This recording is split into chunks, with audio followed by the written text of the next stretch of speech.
إن الحمد لله نحمده ونستعينه ونستغفره ونعوذ بالله من شرور أنفسنا ومن سيئات أعمالنا من يهده الله فلا مضل له ومن يضلل فلا هادي له وأشهد أن لا إله إلا الله وحده لا شريك له وأشهد أن محمدا عبده ورسوله يا أيها الذين آمنوا اتقوا الله حق تقاته ولا تموتن إلا وأنتم مسلمون يا أيها الناس اتقوا ربكم الذي خلقكم من نفس واحدة وخلق منها زوجها وبث منهما رجالا كثيرا ونساء واتقوا الله الذي تساءلون به والأرحام إن الله كان عليكم رقيبا يا أيها الذين آمنوا اتقوا الله وقولوا قولا سديدا يصلح لكم أعمالكم ويغفر لكم ذنوبكم ومن يطع الله ورسوله فقد فاز فوزا عظيما أما بعد إن خير الكلام كلام الله وخير الهدي هدي محمد صلى الله عليه وسلم وإن شر الأمور محدثاتها وكل محدثة بدعة وكل بدعة ضلالة وكل ضلالة في النار أما بعد.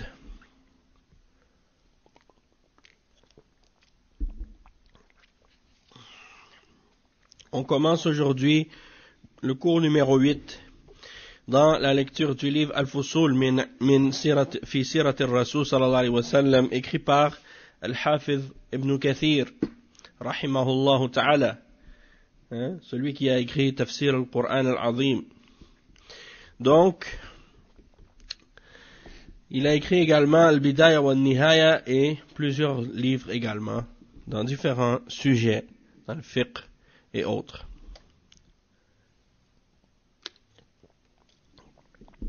Donc, Al-Hafiz Ibn Kathir, en passant, c'était un des élèves de Cheikh al-Islam Ibn Taymiyyah et de l'imam Ibn al-Qayyim et également de Al-Mizzi, un des grands savants de hadith de l'époque.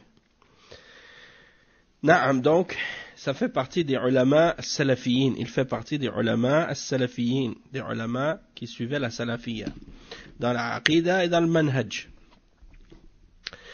Naam, donc on continue à ce sujet dans le chapitre Faslun Ghazwatu Badrin al-Kubra. Ghazwatu Badrin al-Kubra. Donc la grande bataille de Badr. Et on a expliqué au dernier cours que il y a eu plusieurs batailles qui se sont appelées Badr et que celle-ci, c'était la plus grande. C'était la troisième en importance. Donc, non, donc c'est ça. J'ai une liste là, peut-être que je vais la poster sur Twitter aussi. C'est une liste des différentes batailles du prophète sallallahu alayhi wa sallam. Et ça, c'est tiré d'une carte qui était dans un musée à Médine, près de Masjid Quba. Il y a un musée là-bas, à côté de la mosquée, à Quba, à Médine. Et il y a sur cette carte l'indication de toutes les différentes batailles et les différents combats qu'il y a eu et les expéditions militaires aussi. Donc celles qui sont encerclées en rouge, c'est celle dans laquelle il y a eu un combat armé.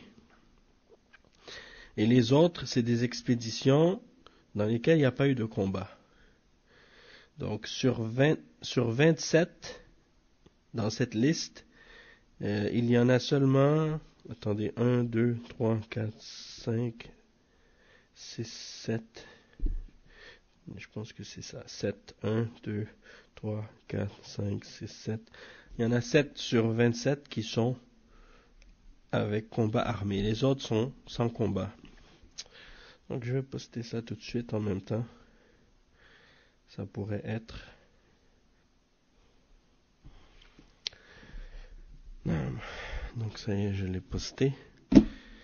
Non. Donc on va commencer, Inch'Allah. Al-Hafiz Ibn Kathir rahimahullah. Donc il commence à expliquer les questions qui ont rapport avec la bataille de Badr.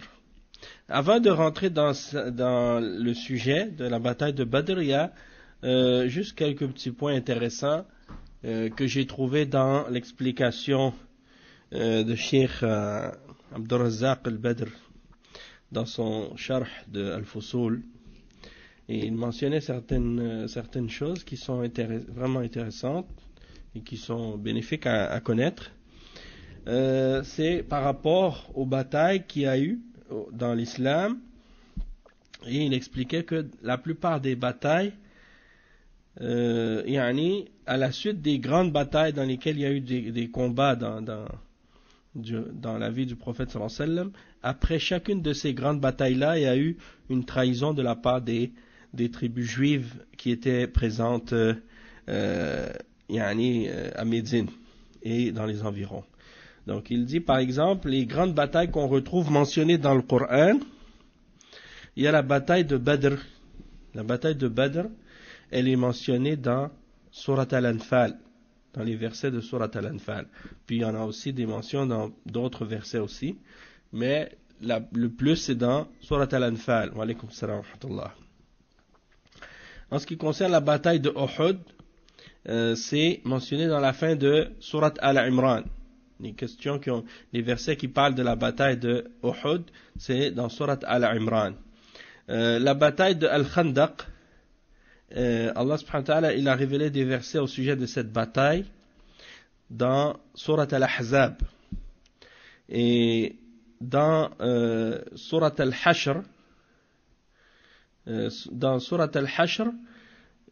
il parle de la guerre contre Bani Nadir. Bani Nadir, c'est une des tribus des Juifs, Et Al-Hudaybiyah, c'est dans Surat Al-Fath. Al-Hudaybiyah, Allah subhanahu wa ta'ala, il en parle dans Surat Al-Fath. Donc c'est ça. Et les guerres que le prophète sallallahu alayhi wa sallam a eu contre les Juifs, c'était après chacune des grandes batailles, parce que les Juifs faisaient des ententes de paix avec le prophète sallallahu alayhi wa sallam. Puis quand ils voyaient que les musulmans étaient en guerre contre les mouchriquins et qu'ils étaient en une situation, ils étaient, disons, occupés par le combat avec les mouchriquins, eux ils en profitaient pour briser leur entente, puis faire des problèmes aux musulmans et s'allier avec les mouchriquins. Donc ils ne respectaient jamais leur entente. Et l'exemple de ça, c'est qu'après la bataille de Badr, la tribu qu'on appelle Bani Qaynuqa, c'est eux qui ont brisé leur entente, et le prophète sallallahu alayhi wa sallam a donc combattu la tribu de Bani Qaynuqa après la bataille de Badr. Après la bataille de Uhud, c'est Bani Nadir qui a brisé son entente avec le prophète sallallahu alayhi wa sallam. Et dans la bataille de Al-Khandaq, c'est Bani Qurayza qui a brisé son entente avec le prophète sallallahu alayhi wa sallam. Puis dans Al-Hudaybiyah, c'est les juifs de Khaybar. Donc c'est pour dire que à chaque fois les juifs brisaient leur entente avec le prophète sallallahu alayhi wa sallam. Donc ayant dit ça, maintenant on va commencer à expliquer certaines choses à propos de Ghazwat Badr, la bataille de Badr. La bataille de Badr, elle a eu lieu pendant le mois de Ramadan. Et l'imam Ibn Kathir il dit وَنَذْكُرْ فِيهِ مُلَخَّصُ وَقْعَةِ بَدْرٍ الثَّانِيَةِ. Donc certains disent que c'était la deuxième bataille de Badr. La première bataille de Badr, on l'a mentionné dans les cours précédents, c'était celle qu'on appelle, si je ne me trompe pas ici parce que j'avais mentionné, Naam, la bataille, il dit ثم خرج بعدها بنحو من 10 أيام إلى بدر الأولى وذلك أن كرز ابن جابر الفهري. Donc c'est ça, j'avais parlé de cette bataille-là avec Kurz ibn Jabir al-Fahri. Il n'y a pas eu de bataille, mais disons qu'il y avait une expédition. Et les musulmans sont sortis sous l'ordre du prophète sallallahu alayhi wa sallam dans cette bataille-là.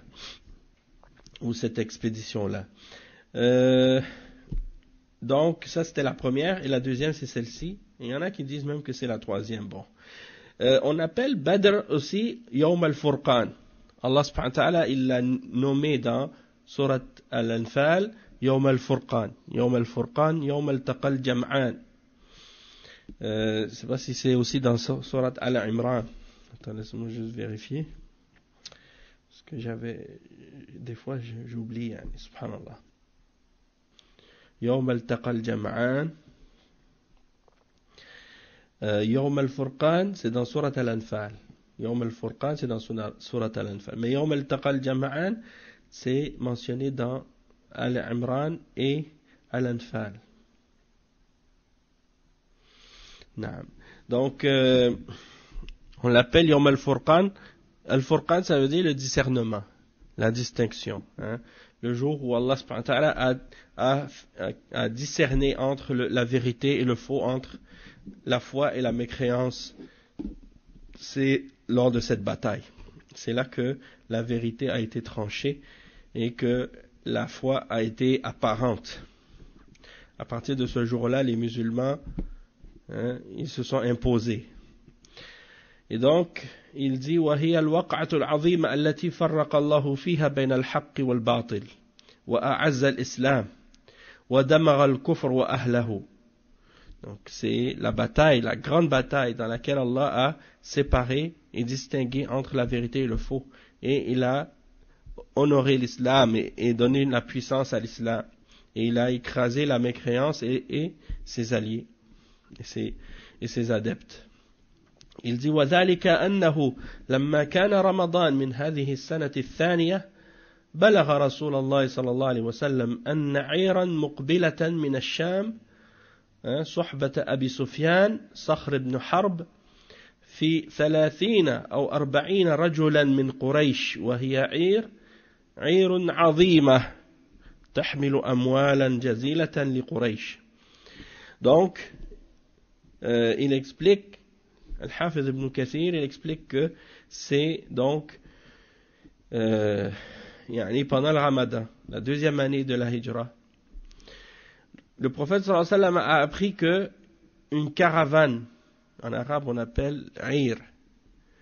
Ir, c'est une caravane composée de nombreux chameaux qui transportent des choses. Il y a des caravanes de commerce. Wa alaykoum salam wa rahmatullah.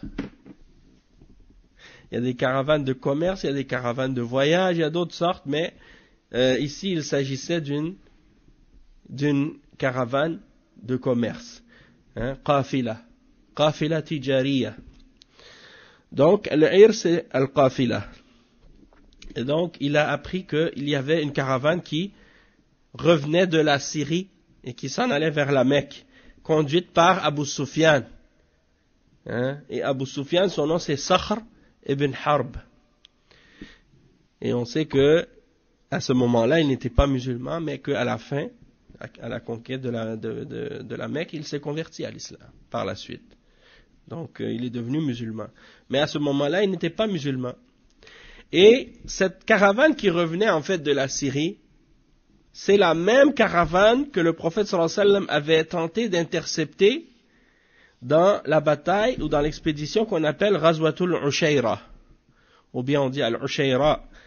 Et c'est ça en fait qui est intéressant, c'est que le prophète sallallahu alayhi wa sallam était parti vers Al-Ushayra pour essayer de l'intercepter à ce moment-là. Ils avaient entendu qu'il y avait une caravane qui quittait la Mecque et qui se dirigeait vers Ash-Sham pour aller avec du commerce, pour vendre des choses, acheter des choses. Et donc, ils sont partis pour l'intercepter.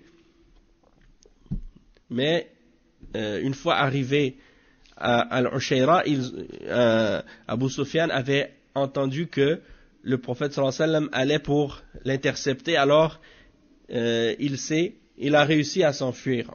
Il avait réussi à s'enfuir. Donc il ne s'était pas, les musulmans n'ont pas réussi à l'attraper. Et dans la bataille de Al-Ushayra, on a dit, dans l'expédition de Al-Ushayra, on a dit que c'était ils étaient partis avec 200 parmi les muhajirin. Et c'est Hamza, l'oncle du prophète sallallahu alayhi wa sallam, qui portait la bannière blanche. Hein? Et il est sorti donc, et le prophète sallallahu alayhi wa sallam est sorti avec ceux qui étaient avec lui parmi les musulmans. Et ils étaient, ils avaient 30 chameaux. Et ils se ils se relayaient les uns les autres sur ces chameaux, sur ces 30 chameaux-là. Chacun d'entre eux, peut-être 3 d'entre eux, ils montaient à chacun de leur tour. Ils faisaient un bout de chemin, quand un est fatigué, il monte, après ils s'échangent comme ça. Et ils étaient partis pour intercepter cette caravane de Quraysh, qui s'en allait vers la Syrie. Mais ils ont appris que les musulmans étaient sortis pour aller les intercepter, et donc ils ont réussi à passer, et quand le prophète sallallahu alayhi wa sallam est arrivé là-bas avec les muhajirin, elle était déjà passée, la caravane, donc ils l'ont manqué. Donc ils sont restés là-bas quelque temps, ils ont fait des alliances avec Bani Madlaj, et puis après ils sont retournés, il n'y a pas eu de combat. Mais cette même caravane, quelques mois plus tard, elle est revenue de la Syrie. On dit que cette caravane était composée de 1000 chameaux. 1000 chameaux, c'était une caravane immense qui avait qui contenait des richesses, beaucoup d'argent, beaucoup de commerce. Déjà 1000 chameaux, c'est immense comme richesse. Et ils avaient avec eux comme argent environ 50 000 dinars, on dit. Et elle était seulement gardée par 43 hommes parmi les mushrikines. Et parmi eux, Makhrama ibn Nawfil et Amr ibn al-As. Donc ça c'est le contexte de qu'est-ce qui s'est passé.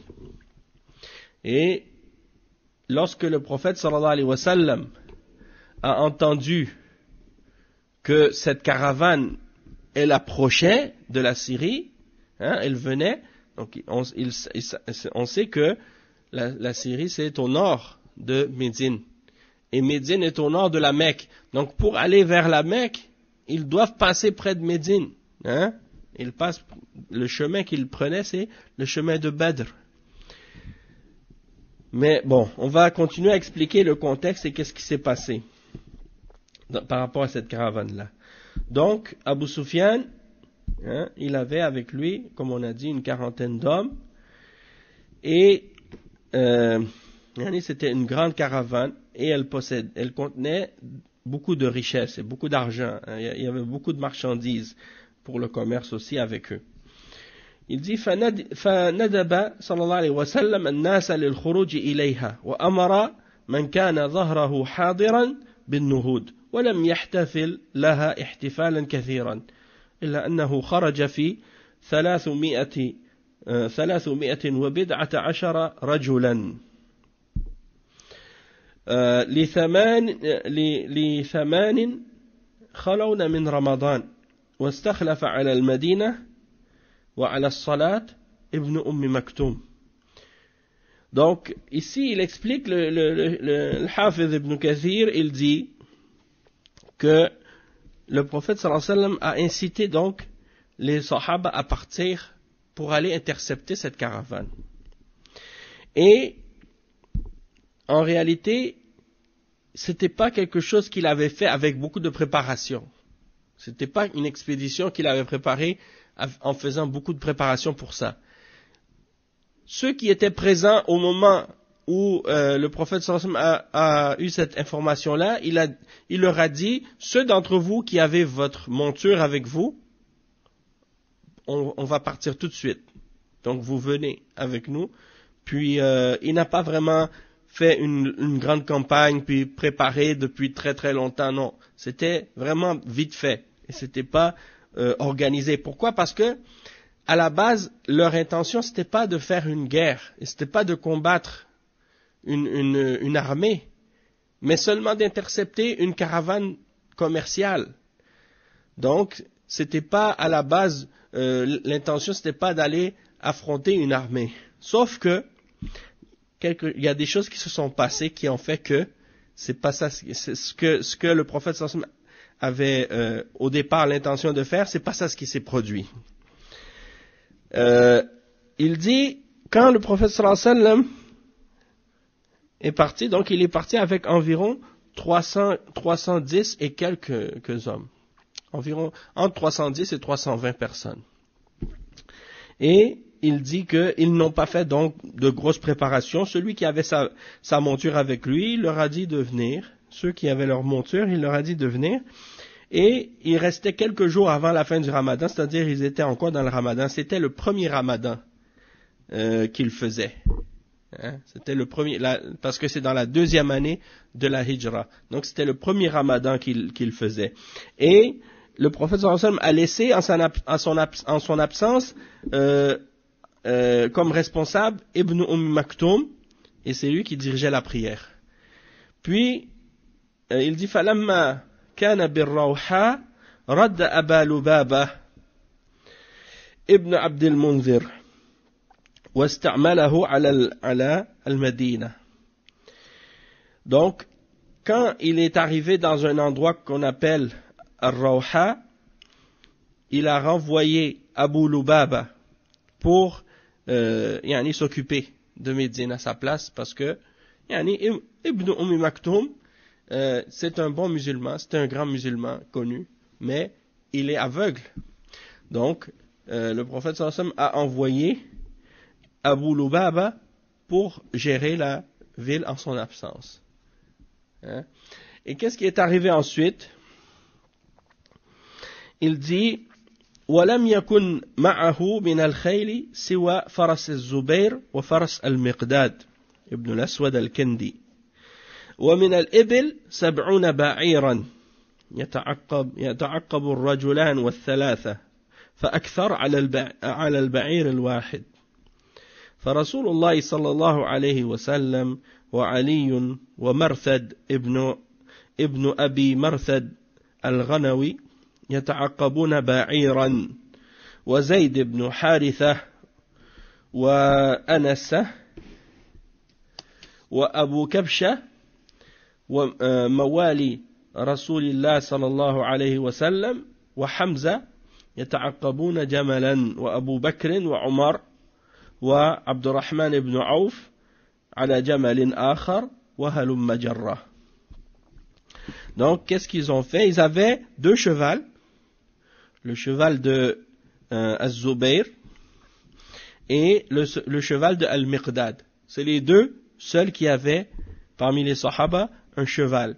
Et ensuite, il y avait 70 chameaux. Hein, les Sahaba, ils avaient avec eux 70 chameaux pour 300 personnes. Ça veut dire qu'est-ce qu'ils faisaient? Ils s'échangeaient chacun leur tour le chameau. 2 ou 3 d'entre eux, ils faisaient le relais. Hein, chacun leur tour, ils montaient. Ils marchaient un bout du chemin, puis ensuite, il y en a un d'entre eux qui montait, puis quand l'autre était fatigué, il montait à sa place, et ainsi de suite. Et donc ils disent que par exemple, le messager d'Allah sallallahu alayhi wa sallam, il partageait un chameau avec Ali et Marthad ibn Abi Marthad al-Ghanawi. Et donc il s'échangeait avec eux, les 3. Il y a même une narration qui mentionne que à un certain moment donné, lorsqu'ils étaient en train d'avancer justement ils marchaient et ils sont arrivés au moment où c'était le tour, hein, parce que le prophète sallallahu alayhi wa sallam il était sur le chameau, et là il devait descendre pour laisser sa place à un des 2 qui échangeait avec lui. Puis il dit وَلَمَّا كَانَتْ عَقْبَةُ رَسُولِ اللَّهِ صلى الله عليه وسلم قال, يعني les 2 autres ils ont dit au prophète sallallahu alayhi wa sallam نحن نمشي عنك C'est-à-dire, au lieu que tu descendes, toi tu peux rester sur le chameau, nous on va marcher à ta place. Et le messager d'Allah sallallahu alayhi wa sallam, il a refusé. Hein? Il a dit, Ma antuma bi aqwa minni, wala ana bi aghna anil ajri minkuma. Akhrajahu Ahmad. C'est-à-dire, il a dit, vous deux, vous n'êtes pas plus forts que moi, et en même temps aussi,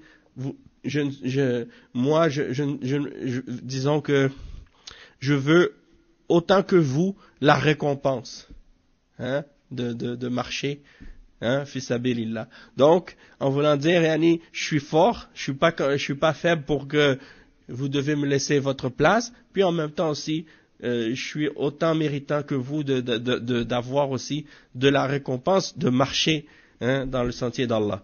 Donc ça c'est l'exemple du prophète sallallahu alayhi wa sallam et de sa modestie aussi, hein, et du fait que il voulait pas dire laisser les gens marcher puis que lui il monte. Non, lui aussi il marchait alors que les autres étaient sur le chameau. Et ça c'est un exemple de la modestie du prophète sallallahu alayhi wa sallam et du bon comportement. Et également, il y avait d'autres sahaba qui se relayaient d'autres chameaux, comme par exemple les servants du prophète sallallahu alayhi wa sallam, comme Zayd et Anasa et Abu Kabsha, et également Hamza avec eux, et aussi Abu Bakr et Omar et Abdurrahman ibn Auf. Eux, ils étaient sur un autre chameau, et ainsi de suite. Il dit ودفع اللواء إلى مصعب بن عمير والراية الواحدة إلى علي بن أبي طالب والراية الأخرى إلى رجل من الأنصار وكانت راية الأنصار بيد سعد بن معاذ وجعل على الساقة قيس بن أبي صعصعة وسار صلى الله عليه وسلم فلما قرب من الصفراء يعني وادي الصفراء بعث بسبس ابن عمرو الجهني وهو حليف بني ساعدة وعدي بن أبي الزغباء الجهني حليف بني النجار إلى بدر يتحسسان أخبار العير. Donc il explique que le prophète sallallahu alayhi wa sallam, il a distribué les bannières, parce que dans la guerre il y avait toujours des bannières, et les gens qui sont à la tête des différents régiments de l'armée ou du groupe, hein, du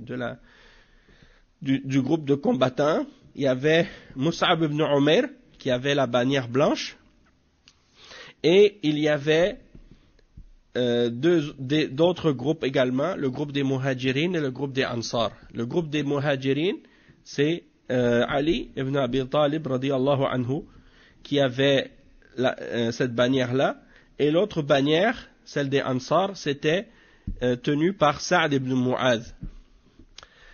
Et il dit ensuite, à l'arrière-garde de l'armée, il y avait Qais ibn Abi Sa'sa'a, c'est lui qui était à l'arrière de l'armée ou du régiment.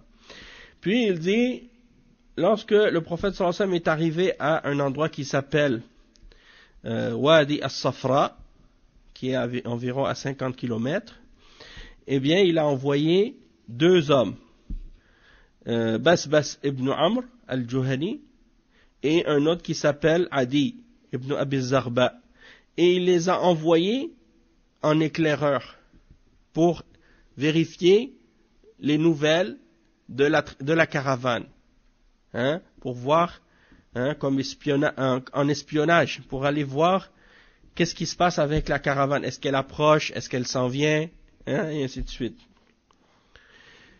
Et il dit, et Abu Sufyan, il dit وأبو سفيان فإنه بلغه مخرج رسول الله صلى الله عليه وسلم وقصده إياه فاستأجر ضمضم ابن عمرو الغفاري أو الغفاري إلى مكة مستصرخا لقريش بالنفير إلى عيرهم ليمنعوه من محمد صلى الله عليه وسلم وأصحابه وبلغ الصريخ أهل مكة فنهضوا مسرعين وأوعبوا في الخروج ولم يتخلف من أشرافهم أحد سوى أبي لهب فإنه عوض عنه رجلا كان له عليه دين يعني وحشدوا ممن حولهم من قبائل العرب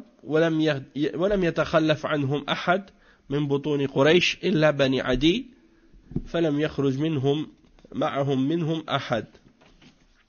Donc il dit Al-Hafiz ibn Kathir par la suite que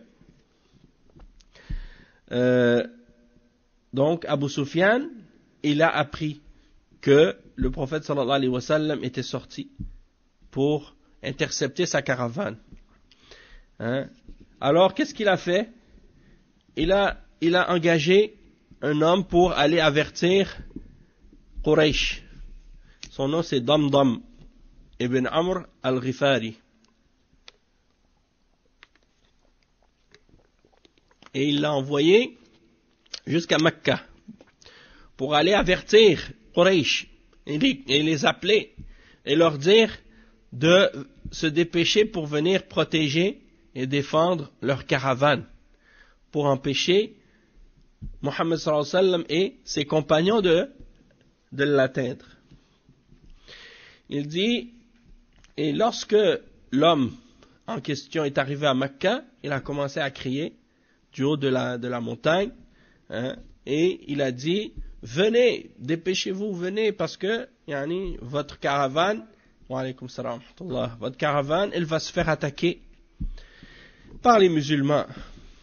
Et donc, ils sont tous partis, hein, tous les nobles de Quraysh, hein, tous les gens importants de Quraysh et les différentes tribus sont tous réunis, puis se sont préparés pour partir, excepté Abu Lahab. L'oncle du prophète sallallahu alayhi wa sallam, lui, il n'est pas parti, parce que il a donné sa place, c'est-à-dire il a envoyé à sa place quelqu'un qui avait une dette envers lui. Donc, étant donné qu'il avait une dette envers lui, il lui a dit, ok, tu me dois quelque chose, donc vas-y à ma place. C'est toi qui vas y aller à ma place. Comme ça, tu me dois plus rien. Hein? Puis il est parti, et toutes les différentes tribus sont tous partis, et aucune d'entre les tribus de Quraysh, aucune d'entre les familles de Quraysh et les différents clans de Quraysh sont restés derrière, excepté Bani Adi. Mais les autres sont tous partis. Et Allah subhanahu wa ta'ala, il décrit dans le verset dans le Coran la manière dont ils sont sortis. Dans Surat Al-Anfal, le verset, c'est le verset 47. Donc, on va lire l'exemple que le cheikh il a mentionné. Il dit Bataran ri'a an-nas wa yasudduna an sabilillah. Donc, Allah subhanahu wa ta'ala, il décrit leur façon, comment ils sont sortis, et il explique que c'était avec fierté, hein, et avec ostentation. En repoussant, hein, ils sortent de leur demeure pour repousser la vérité et par ostentation, comme si pour se montrer, hein, obstruant le sentier d'Allah. Puis il dit أقبلوا في تجمل وحنق عظيم على رسول الله صلى الله عليه وسلم وأصحابه لما يريدون من أخذ عيرهم وقد أصابوا بالأمس عمرو ابن الحضرمي والعير التي كانت معه. Donc il dit que ils ont mis toutes leurs décorations et toutes leurs habits militaires et tout, et ils sont sortis donc avec plein de avec tous leurs attroupements et toutes leurs affaires pour rencontrer le prophète sallallahu alayhi wa sallam et ses compagnons. Et le but c'est de reprendre leur caravane, et en même temps pour se venger de la mort de Amr ibn al-Hadrami, qui avait été tué durant la bataille dans l'expédition de Abdullah ibn Wahsh, je crois que c'est Abdullah ibn Jahsh, pardon. Abdullah ibn Jahsh, comme on avait mentionné au dernier cours, la bataille d'Abdullah ibn Jahsh, quand l'autre a été tué, Amr ibn al-Hadrami. Donc ils veulent se venger de ça, et du fait qu'ils avaient perdu cette caravane-là, puisque les musulmans l'avaient interceptée. Donc, le cheikh il dit فَجَمَعَهُمُ اللَّهُ عَلَى غَيْرِ مِيعَادٍ لما أراد في ذلك من الحكمة كما قال تعالى لو تواعدتم لاختلفتم في الميعاد ولكن ليقضي الله أمرا كان مفعولا الآية. Donc le cheikh il dit que Allah subhanahu wa ta'ala les a donc réunis sans qu'il y ait de rendez-vous, et Allah subhanahu wa ta'ala a voulu par cela une grande sagesse, le fait que cette rencontre a eu lieu, et c'était même pas prévu, parce que c'était pas ça le but à la base, c'était pas de combattre une armée ou de partir en guerre, juste d'intercepter la caravane. Mais comme Allah subhanahu wa ta'ala il le dit dans le verset 42 dans Surat Al-Anfal, il exprime exactement cette réalité de qu'est-ce qui s'est passé. Mais il fallait,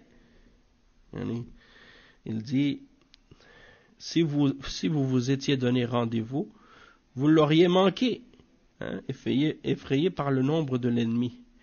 Mais il fallait qu'Allah accomplisse un ordre qui devait être exécuté, pour que, sur preuve, périt celui qui devait périr, et vive sur la preuve celui qui devait vivre. C'est-à-dire pour que la preuve soit établie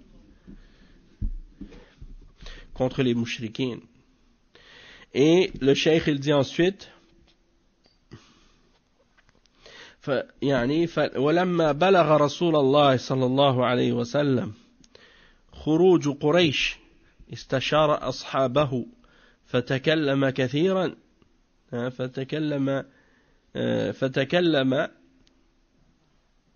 كثيرا من المهاجرين فأحسنوا ثم استشارهم وهو يريد بما يقول الأنصار فبادر سعد بن معاذ رضي الله عنه فقال يا رسول الله كأنك تعرض بنا فوالله يا رسول الله لو استعرضت بنا البحر لخذنا معك فسر بنا يا رسول الله على بركة الله فسر صلى الله عليه وسلم بذلك وقال سيروا وأبشروا فإن الله قد وعدني إحدى الطائفتين. Donc le Hafiz ibn Kathir rahimahullah il dit que lorsque le prophète sallallahu alayhi wa sallam est arrivé, c'est-à-dire il a entendu, il lui est parvenu que Quraysh était sorti pour rencontrer le prophète sallallahu alayhi wa sallam et pour combattre, pour défendre la caravane, il a demandé conseil à ses compagnons et il a parlé aux muhajirin pour les inciter, et ils ont accepté, ils ont eu une bonne réaction.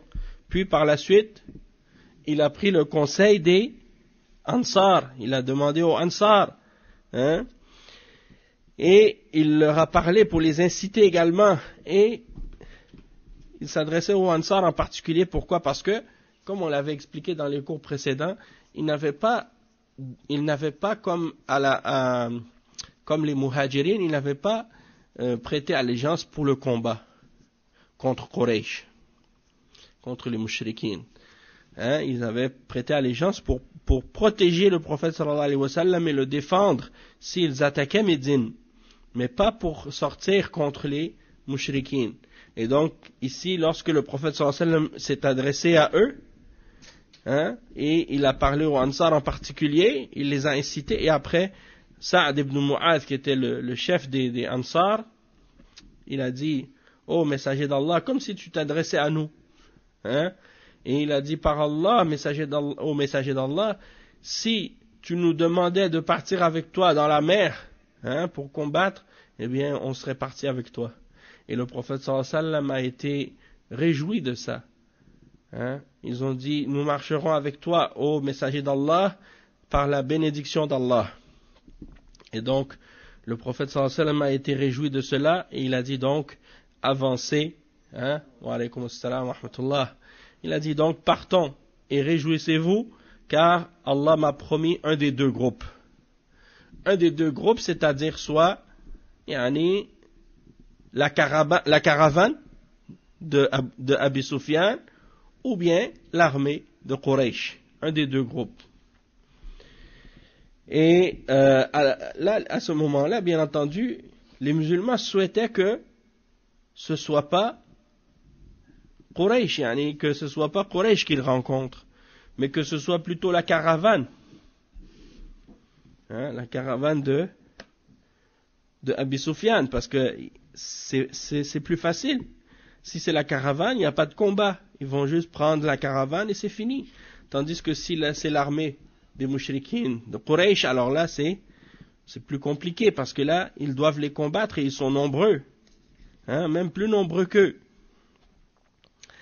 Alors dans l'élément qui mentionne ça dans Surat Al-Anfal, Allah subhanahu wa ta'ala il dit, je crois que c'est dans le verset 7 dans Surat Al-Anfal, dans lequel Allah subhanahu wa ta'ala il dit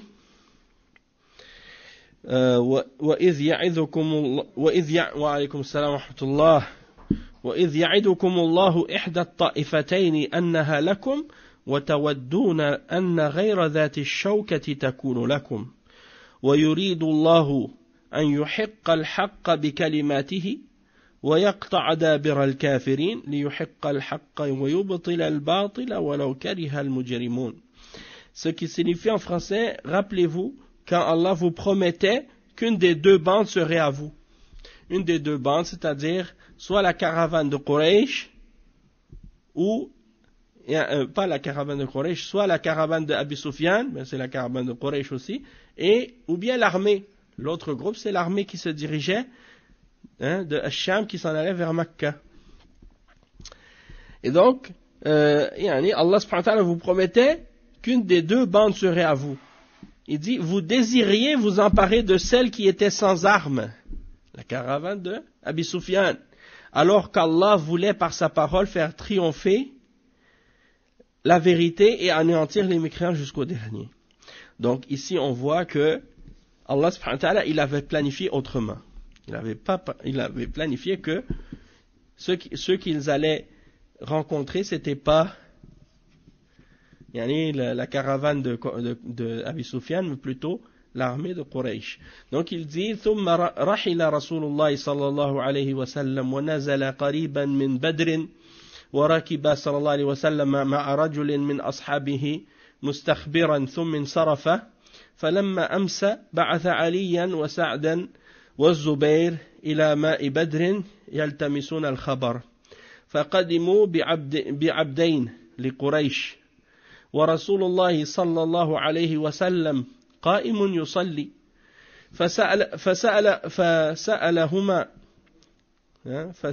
فسألهما أصحابه لمن أنتما فقال نحن سقاة لقريش فكره ذلك أصحاب رسول الله صلى الله عليه وسلم وودوا أن لو كان لعير أبي سفيان وأنه معهم قريب ليفوزوا به ولأنه أخف مؤونة من قتال النفير من قريش لشدة بأسهم واستعدادهم لذلك فجعلوا يضربونهما فإذا آذاهما الضرب قال نحن لأبي سفيان فإذا سكتوا عنهما قال نحن لقريش فلما انصرف رسول الله صلى الله عليه وسلم من صلاته قال والذي نفسي بيده إنكم لتضربونهما إذا صدقا وتتركونهما إذا كذبا ثم قال لهما أخبراني أين قريش قال وراء هذا الكثيب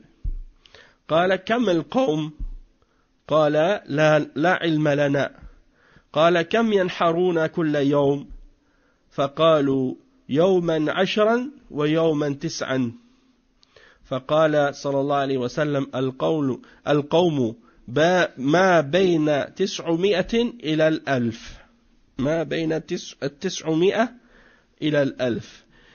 Donc le cheikh il explique que le prophète sallallahu alayhi wa sallam a avancé jusqu'à ce qu'il arrive proche de Badr.